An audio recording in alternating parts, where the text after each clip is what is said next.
어떤 가정에서 남편이 아파트 현관문을 들고 집에 들어오자마자 아내에게 이렇게 말했습니다. 여보, 나 오늘 당신에 들려줄 기쁜 소식과 나쁜 소식이 있어.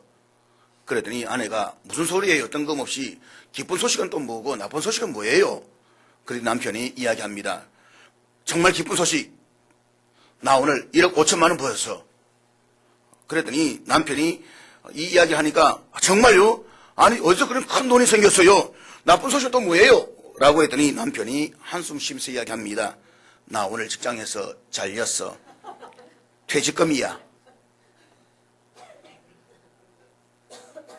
오늘 살아가고 있는 오늘 우리의 세상은 온갖 소식들로 가득 차 있습니다. 다양한 방송 매체들은 이런 소식들을 뉴스라는 이름으로 다투어서 여과 없이 방출합니다. 그리고 이런 소식들은 대부분 좋은 소식보다는 나쁜 소식이 훨씬 더 많습니다. 우리를 우울하게 만드는 소식들이 계속해서 쏟아져 나오고 있습니다. 때로는 들려오는 소식으로 심한 충격을 받기도 합니다. 어떻게 이럴 수가 있을까 싶을 정도로 비탄에 빠지기도 합니다. 금년에는 방송 매체에서 우리 모든 국민들에게 희망을 줄 수 있는 그런 소식도 좀 많이 전해졌으면 좋겠습니다. 우리 정말 유쾌하게 하고 살맛나게 하는 그런 소식들이 좀 들려왔으면 좋겠습니다. 그런데 과연 우리네 세상에서 진정한 의미에서의 기쁜 소식이 있기나 한 것입니까? 우리에 정말 기쁨을 주는 소식이 존재하기나 할까요? 성경은 이 물에 대해서 yes, 그렇다라고 말을 합니다. 그것이 복음이라고 말씀을 합니다. 성경 가르침은 단순한 철학이나 사상이 아닙니다. 윤리적인 도덕이나 과학이나 교훈이 아닙니다. 그것은 복음이라고 말씀을 하고 있습니다. 복음은 히라보로 유앙겔리온이라고 이야기를 합니다. 신약 성경이 기록된 글자가 히라보입니다. 그렇기 때문에 신약 성경에서 히라보를 제대로 아는 것이 성경을 올바로 안다라고 하는데 그 복음을 유앙겔리온이라고 이야기를 합니다. 이것은 두 가지 단어가 합성된 단어입니다. 유라는 말은 굿, 좋은 이라는 뜻입니다. 앙겔리온이라는 말은 앙겔리아라는 말에서 나온 것인데 메시지, 뉴스라는 뜻입니다. 그래서 유앙겔리온이라고 하는 말은 굿뉴스 혹은 굿메시지라는 말인데 쉽게 말하면 복음이라는 말인 것입니다. 그래서 이 복음이라는 말을 굿뉴스 내지 복음이라고 이야기하는데 신약 성경은 이 네 개의 복음서를 이야기하면서 이 복음에 대해서 우리에게 말씀을 하고 있습니다. 그리고 이 복음의 중심되는 핵심은 예수 그리스도이십니다. 마태의 정을 빌리자면 그분은 아브라함과 다윗의 자손 예수 그리스도이십니다. 그런데 이 복음이신 예수 그리스도를 증거하기 위해서 하나님은 4명의 증인들을 사용하고 계십니다. 4명의 증인들이 증거한 하나의 참으로 기쁜 소식, 그것이 바로 복음의 본질인 것입니다. 그리고 4명의 증인들은 바로 마태와 마가와 누가와 요한입니다. 복음은 하나이지만 4명의 독특한 증인들이 각각의 개성을 가지고 예수 그리스도의 생애와 사건을 증거하고 있습니다. 따라서 4개의 복음서에서는 동일한 예수 그리스도 사건을 다루고 있으면서도 사소한 차이점이 드러난 것을 우리가 발견할 수가 있습니다. 그런데 그것을 놓고 성경이 왜 이렇게 다른가? 성경을 신뢰할 수 없다라는 결론으로 내려가면 곤란하다라고 하는 것입니다.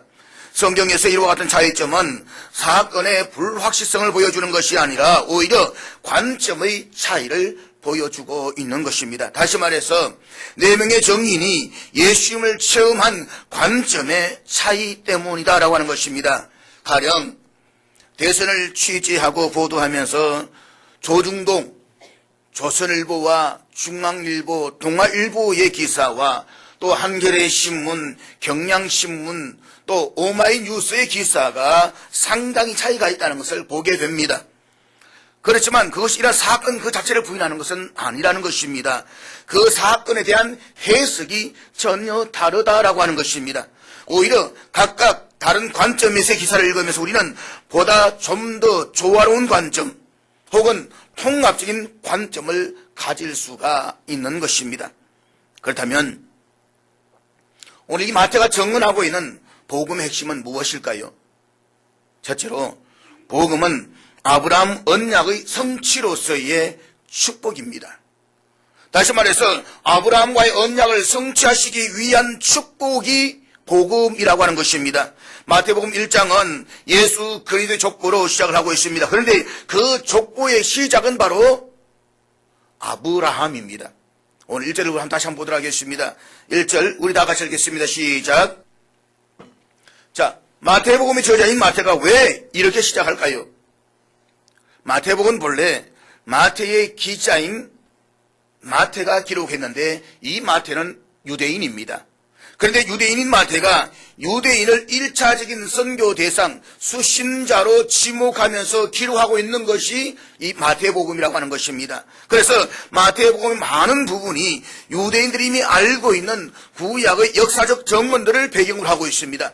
유대인들은 이미 구약 성경을 알고 있습니다. 하나님에 대해서도 알고 있습니다. 수많은 예언들의 성취에 대한 이야기도 알고 있습니다. 그 사건들을 전제로 하고 기록하고 있는 것이 마태복음이다라고 하는 것입니다. 그렇게 함으로써 예수님을 통해서 이 예언들이 어떻게 성취되었는가를 우리들에게 하나하나 조목조목 증거하고 있는 것입니다. 가령 우리가 마태복음 1장 22절 한번 보도록 하겠습니다. 22절 우리 다 같이 읽겠습니다. 시작. 이 모든 일이 된 것은 주께서 선지자하신 말씀을 이루려 하심이니 이러시되, 구약의 선지자로 하신 말씀이 이루입니다. 성취다 라고 말씀을 하고 있는 것입니다. 우리가 마태복음을 계속해서 쭉 읽어보면 이런 내용의 기사들이 계속되고 있다는 사실을 깨닫게 될 것입니다. 참고로 마태복음 2장 한 장 넘겨서 2장 15절을 같이 읽도록 하겠습니다. 우리 2장 15절 다 같이 읽습니다. 시작. 이루려 하심이라. 그러니까 이 사건은 구약의 선지자를 통해서 하신 그 말씀을 이루려 하심이었다는 것입니다. 계속해서 2장 23절 말씀 우리 같이 읽도록 하겠습니다. 같이 읽습니다. 시작.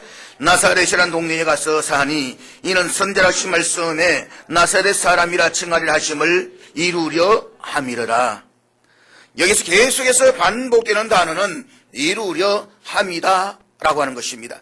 이것은 구약 성경에서 예언한 것을 성취한 것이라고 계속해서 반복하고 있는 것입니다. 그런데 구약 성경에 성취될 예언 가운데서 가장 중요한 것은 유대인의 조상인 아브라함과 하나님과의 언약의 내용인 것입니다. 창세기 12장을 읽어보게 되면 오늘 하나님께서 아브라함에게 갈대아 우르에 살고 있는 이 아브라함을 찾아오셔서 그를 불러내십니다. 그리고 아브라함에게 내가 지시하는 땅으로 가라. 내가 너를 축복한다. 그리고 너는 위대한 민족을 이루게 될 것이다. 그리고 너는 복이 될 것이다 라고 말씀을 하십니다. 다시 말해서 고향을 떠나 새로운 땅으로 갈 것을 명령하시면서 약속을 주시는데 그 약속이 바로 아브라함과의 언약이라는 것입니다. 그래서 우리가 창세기 12장 2절 3절 우리 부분 한번 같이 찾아보도록 하겠습니다. 창세기 2장 12장 2절 3절 내가 너로 큰 민족을 이루고 내게 복을 주어 내 이름을 창대하게 하리니 너는 복이 될지라. 너를 축복하는 자에게는 내가 복을 내리고 너를 저주하는 자에게는 내가 저주하리니 땅의 모든 족속이 너로 말미암아 복을 얻을 것이라 하신지라. 그런데 우리 이 말씀을 읽으면서 이런 의문을 가질 수가 있습니다. 아니 어떻게 한 사람 아브라함의 존재가 땅의 모든 족속에게 복이 될 수가 있을까? 어떻게 아브라함이라는 그 한 사람이 세상 모든 사람들에게 복이 될 수가 있을까? 근데 그것은 아브라함 때문이 아니라는 것입니다. 그것은 아브라함의 후손인 예수 그리스도를 통해서 행하신 온 인류를 향한 그 구원의 계획을 예언하고 있는 것입니다. 그래서 마태복음은 이렇게 시작을 합니다. 아브라함과 다윗의 자손 예수 그리스도의 계보라. 다시 말해서 온 땅 모든 민족에게 복음을 얻도록 아브라함의 후손으로서 예수 그리스도가 이 땅에 오셨다는 사실로부터 마태복음은 시작하고 있는 것입니다. 그런 사랑 여러분, 우리 예수를 믿고 구원을 받는 순간 우리는 이미 하나님의 축복의 사람이 된 것입니다. 믿으시기를 바랍니다. 때로 우리는 보면 예수 믿겠어, 복을 위해서 받기 위해서 예수 믿는다. 주여 내게 축복해 주시옵소서, 복을 주시옵소서라고 말하지만 여러분, 우리 기독교의 신앙은 축복을 받기 위해서 예수를 믿는 것이 아닙니다. 이미 우리는 축복을 받은 것입니다. 이미 우리 복을 다 받았습니다. 예수 그리스도를 우리에게 받았습니다. 여러분, 예수 그리스도 귀한 복이 어디에 있는 것입니까? 세상에 아무리 귀한 것이라고 할지라도 생명 대신 예수님보다 비교할 것이 어디에 있습니까? 그러면 우리는 이미 축복을 받은 사람들인 것입니다. 예수 그리스도가 우리의 구원, 우리의 축복이 되시는 것입니다. 그런데 아브라함과 언약은 거기에서 끝나지 않습니다. 이제 예수 그리스도를 모시는 사람들은 아브라함처럼 우리도 우리의 이웃들에게 축복이 되어주는 삶을 살아가야만 합니다. 그것이 창세기 12장 2절에 성취되는 말씀인 것입니다. 12장 2절에 보면 복이 되라 라고 말씀을 하고 있습니다. 옛날 번역에서는 복의 근원이 되라 라고 말씀을 했습니다. 너는 복 위의 근원이 되어야 된다. 너는 복이 되어 주어야 한다. 모든 사람들이 너를 통해서 복을 얻어야 한다. 나 자신을 놓고 본다라고 한다면 결코 모든 사람들에게 복이 될 근거가 없습니다. 그러나 예수 그리스도를 구주로 모시고 살아가는 사람들은 이제 그 예수를 통해서 이웃들에게 축복이 되어주는 삶을 살아야 되는 것입니다. 이런 우리의 갈망을 담고 있는 찬양 가운데 우리가 너무 잘 찬양하는 아름다운 찬양이 있지 않습니까? 당신은 하나님의 언약 안에 있는 축복의 통로, 당신을 통하여서 열방이 주께 돌아오게 되리, 주께 예배하게 되리. 당신은 사랑받는 하나님의 사람이라고 그렇게 찬양하잖아요. 여러분, 우리는 이미 하나님 안에서 언약의 통로인 것입니다. 축복의 통로인 것입니다. 다시 말하면 나 혼자만 하나님의 축복을 받는 사람으로 끝나는 것이 아니라 이 하나님의 축복을 세상 속에 전할 수 있는 축복의 통로가 되어야 되는 것입니다. 열방을 향해서 축복을 전할 수 있는 축복의 통로가 되어야 되는 것입니다. 그런 의미에서 이 가사는 마태가 전한 복음의 정확한 내용이 잘 담겨져 있다라고 말할 수가 있는 것입니다. 복음은 우리가 예수를 구주로 믿고 우리의 구원의 축복을 누리려고 끝나는 것이 아닙니다. 이제 이 구원의 축복을 가까운 이웃뿐만 아니라 저 먼 열방에 이르기까지 전하며 살게 된다는 것입니다. 실제로 마태복음의 마지막 대목에서 가시 보면 모든 족속으로 이 복음을 전하고 열방을 제자로 삼으라고 하는 지상 명령이 기록되어져 있습니다. 너희는 가서 모든 민족을 제자로 삼아. 그런데 이 축복된 삶을 살기 위해서 우리는 먼저 우리에게 있어야 할 중요한 결단이 있습니다. 아브라함은 옛 것을 떠나야만 했습니다. 갈대아 우르를 떠나야만 했습니다. 옛 고향, 옛 친척을 떠나야만 했습니다. 그렇게 함으로 말미암아서 그는 새로운 고향을 얻었습니다. 새로운 민족을 얻게 되는 것입니다. 새로운 인생을 얻게 되는 것입니다. 그렇습니다. 여러분, 복음은 과감하게 떠나야 할 것은 떠나고 버릴 것은 버려야 되는 것입니다. 나 예수를 믿는다라고 말하면서 복음이신 예수를 내가 구주로 영접한다 말하면서도 여전히 세상 속에 머물러 있고 버리지 못하는 섭성을 가지고 있다고 한다면 우리는 여전히 복음을 누리지 못하고 있는 것입니다. 사랑하는 여러분, 죄악된 가운데서 떠나십시오. 인간의 육체에서 떠나십시오. 옛던 모든 관계에서 떠나십시오. 습관에서 떠나십시오. 그것이 내가 복음을 누릴 수 있는 전 단계가 되는 것입니다. 떠나게 될 때에 하나님께서는 저와 여러분을 향해서 준비하신 놀라운 삶을 우리는 누리게 될 것입니다. 마태가 전하는 복음의 핵심이 무엇입니까? 둘째로 복음은 다윗 왕을 통해서 바라본 왕국의 도래입니다. 복음은 아브라함을 통해서 예언된 축복의 성취이기도 하지만 또 하나 복음은 다윗 왕을 통해서 바라본 왕국의 도래인 것입니다. 앞에서 말했듯이 마태는 이 복음을 쓸 때에 유대인들을 1차적인 수신 대상으로 삼고 기록을 했습니다. 하나님께서 마태를 이 복음의 기자로 선택한 이유는 무엇보다도 그가 누구보다도 유대인들의 속성을 잘 아는 유대인 세리였기 때문인 것입니다. 여러분, 우리가 사람 관계를 알기 위해서는 돈 관계를 해보면 안다라는 말이 있습니다. 아무리 좋아도 돈 관계를 딱 맞춰보면 이 사람이 어떤 사람인지 그 속성이 분명히 드러난다라고 하는 것입니다.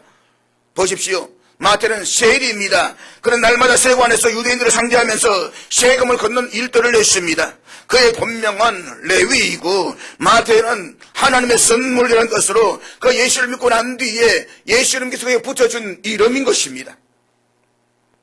그렇기 때문에 그는 누구보다도 유대인들의 습성 내지 안에 있는 속성들을 누구보다 잘 알고 있는 사람인 것입니다.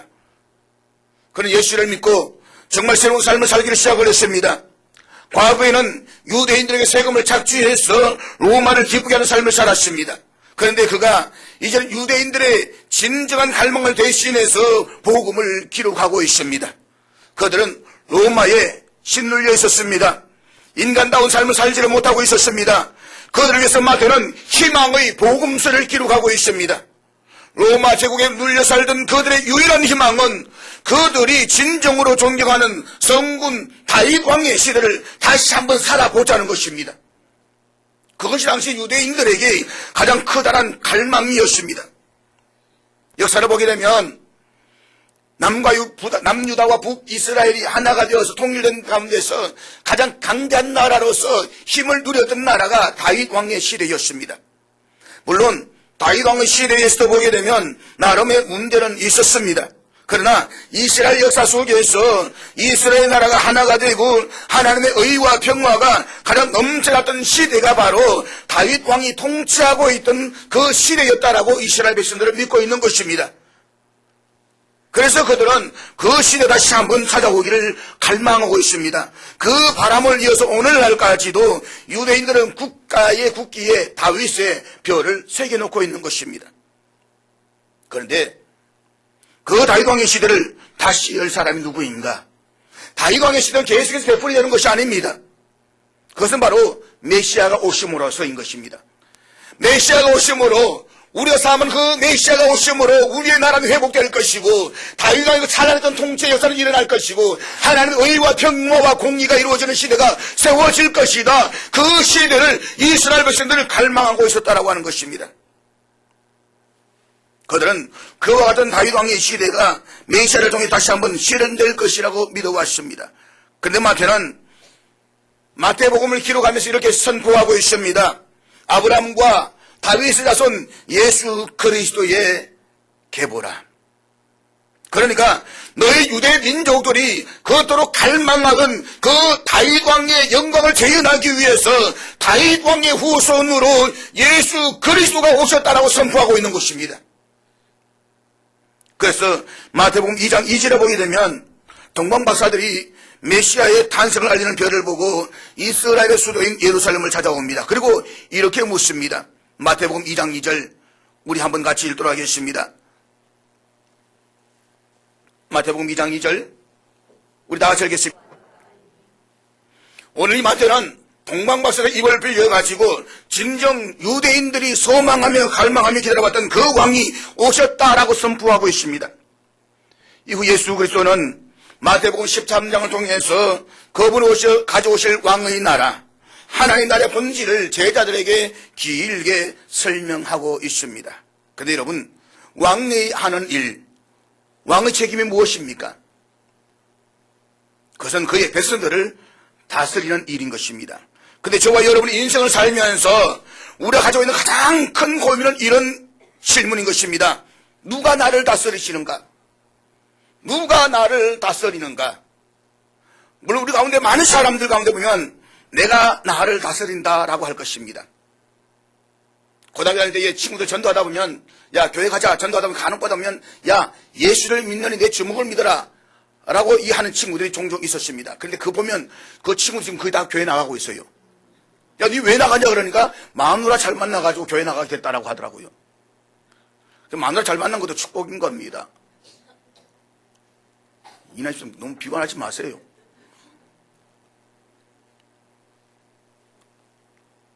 자, 그런데 여러분 내가 나를 다스린다. 잘 다스려지십니까?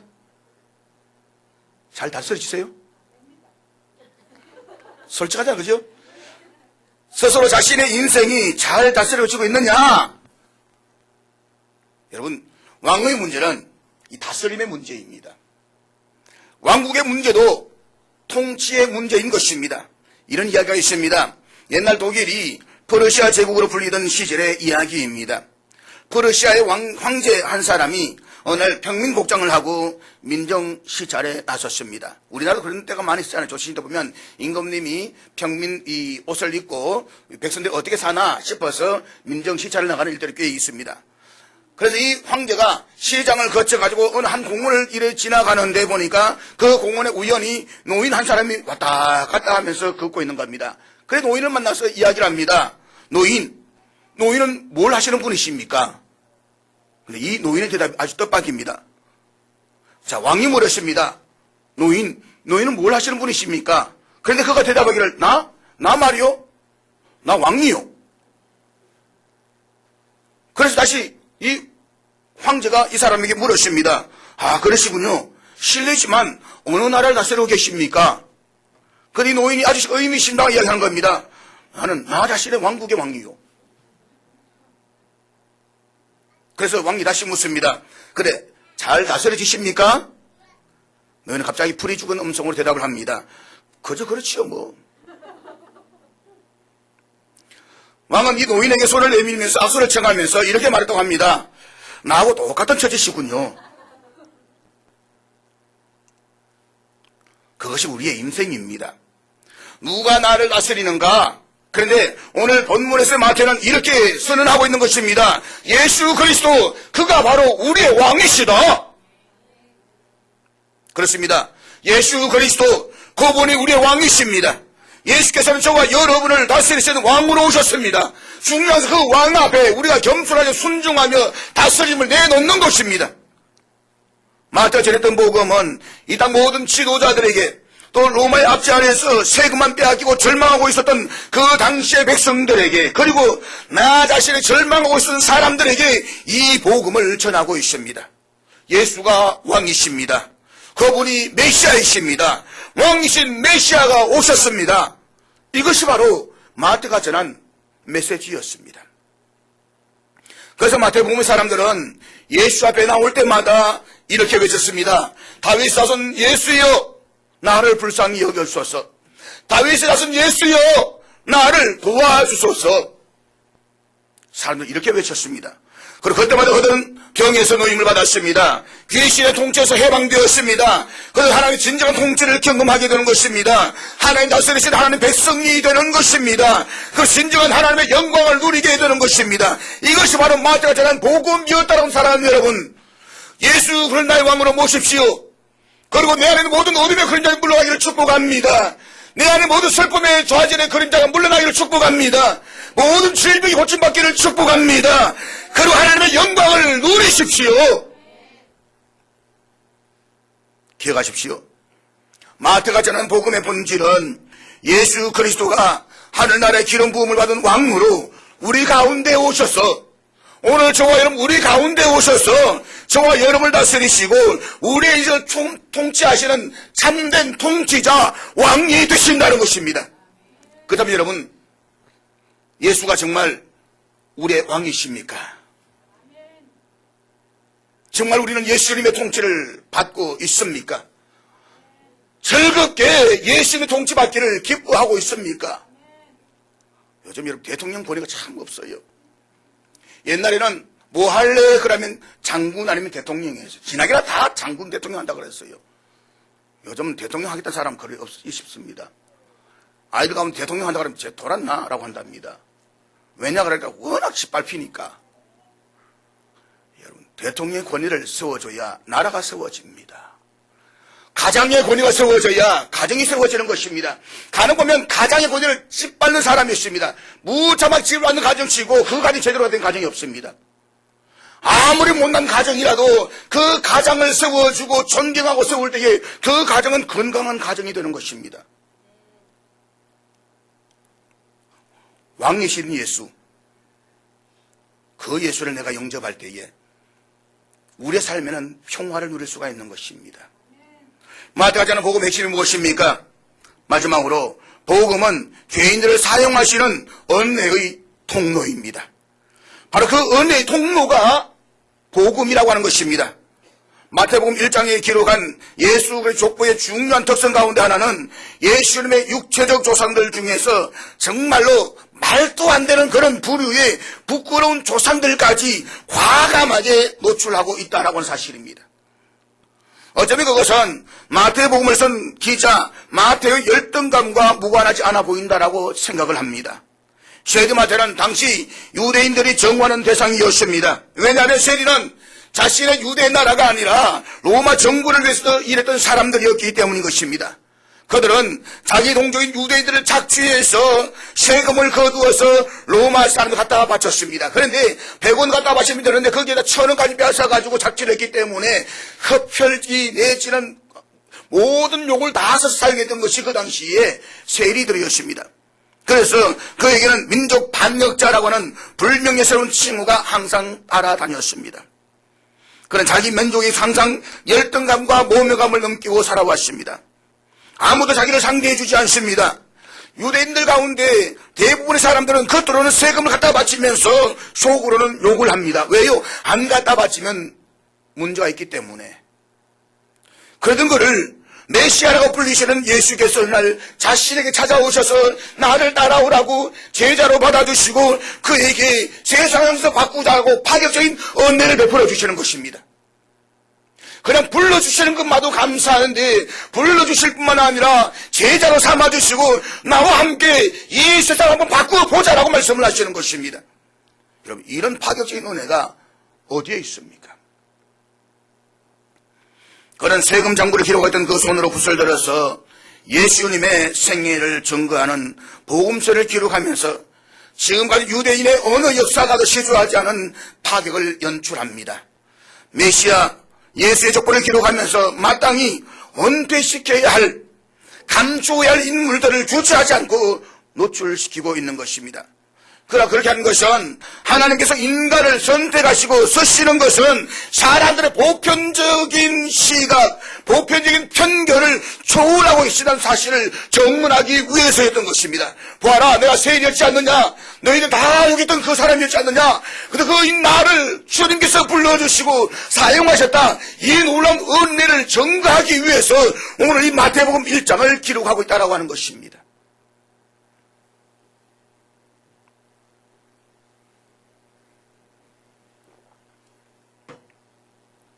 유대인이면서도 한 번도 자기 동족 유대인들 속에 들어가지 못했던 마태.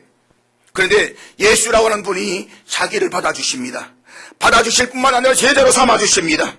처음으로 자신을 인간처럼 대우해 주시고 있는 모습 그대로 받아주시고 나와 함께 이 세상을 바꾸어 보자라고 말씀을 하십니다. 그때 마태는 자신을 받아주시는 예수님에게서 파격적인 은혜를 느끼고 있었던 것입니다.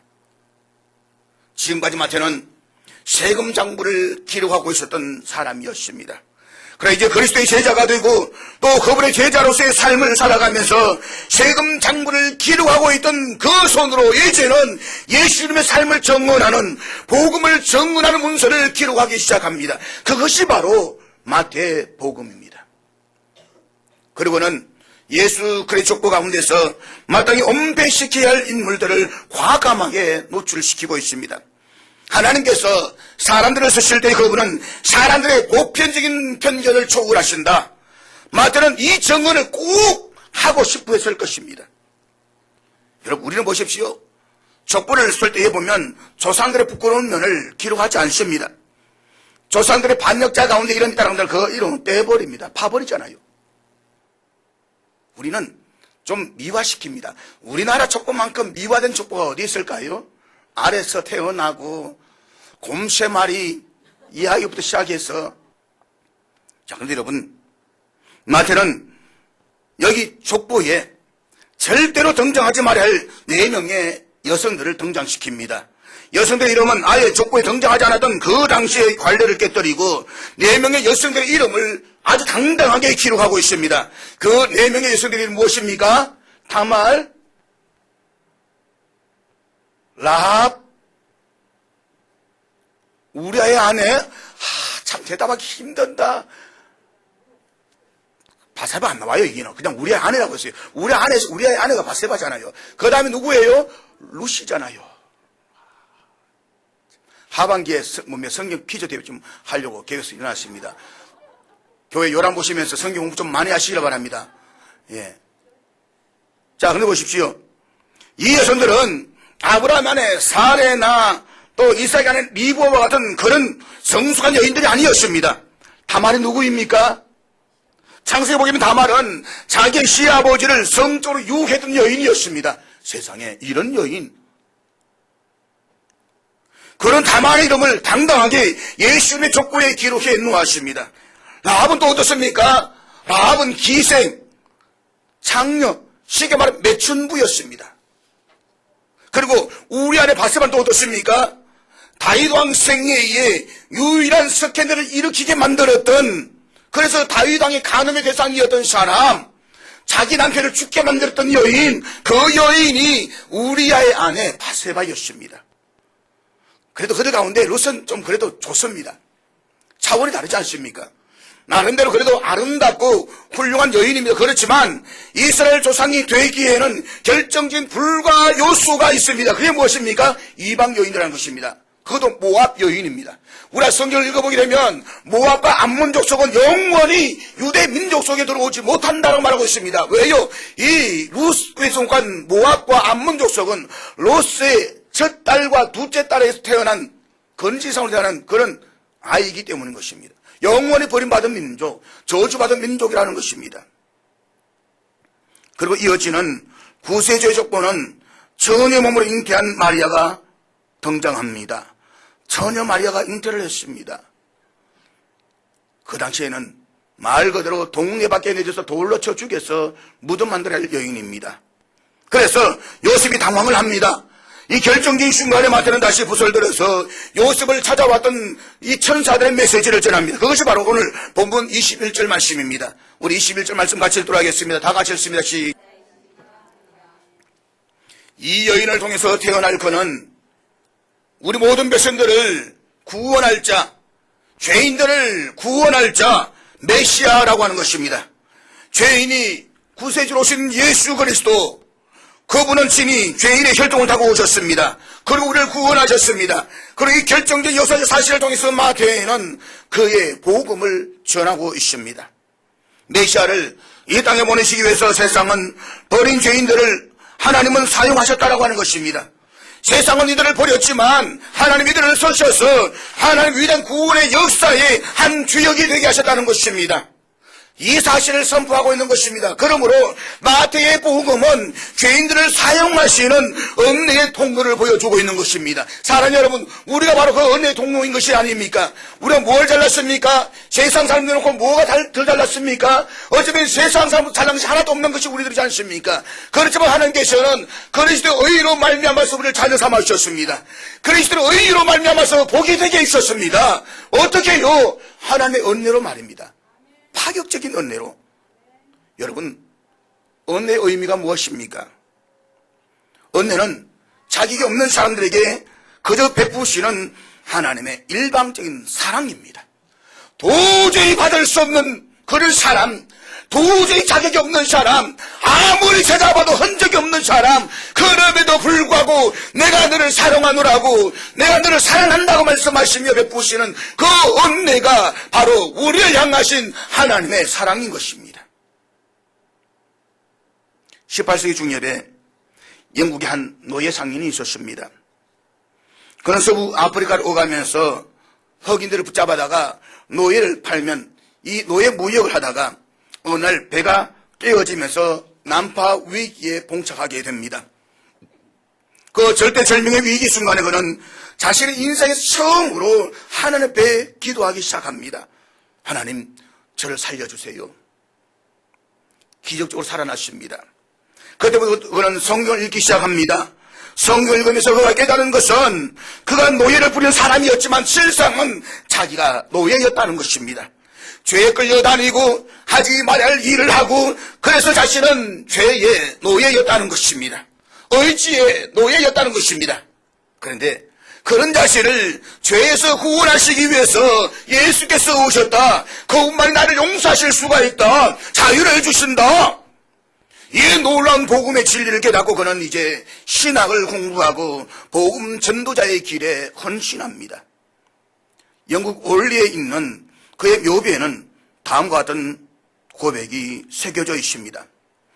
한때는 이교도였으며 당자요 아프리카 노예 상인이었던 나 존 뉴턴은 예수 그리스도의 풍성하신 은혜로 살아남고 용서받아 새 삶을 살게 되었으며 그가 오랫동안 없애려고 했던 믿음을 전파하는 자가 되었다. 그가 작사했던 유명한 찬양은 지금도 세계 모든 그리스도인들의 가장 많은 사랑을 받는 찬양곡으로 우리에게 들려지고 있습니다. 나 같은 죄인 살리신 주 은혜 놀라와 잃었던 생명 찾았고 광명을 얻었네. 헌죄하게서 건지신 주 은혜 고마워. 나 처음 믿은 그 시간 귀하고 귀하다. 마태도 존 뉴턴과 동일한 복음을 전했습니다. 복음은 죄인들을 사용하시는 하나님의 일방적인 은혜의 통로인 것입니다. 그래서 나 같은 죄인도 오늘 은혜를 받고 다시 살림의심을 받아서 이 은혜를 전파하는 삶을 살게 되었다는 것입니다. 이것이 마태가 오늘 우리에게 전하고 있는 복음인 것입니다.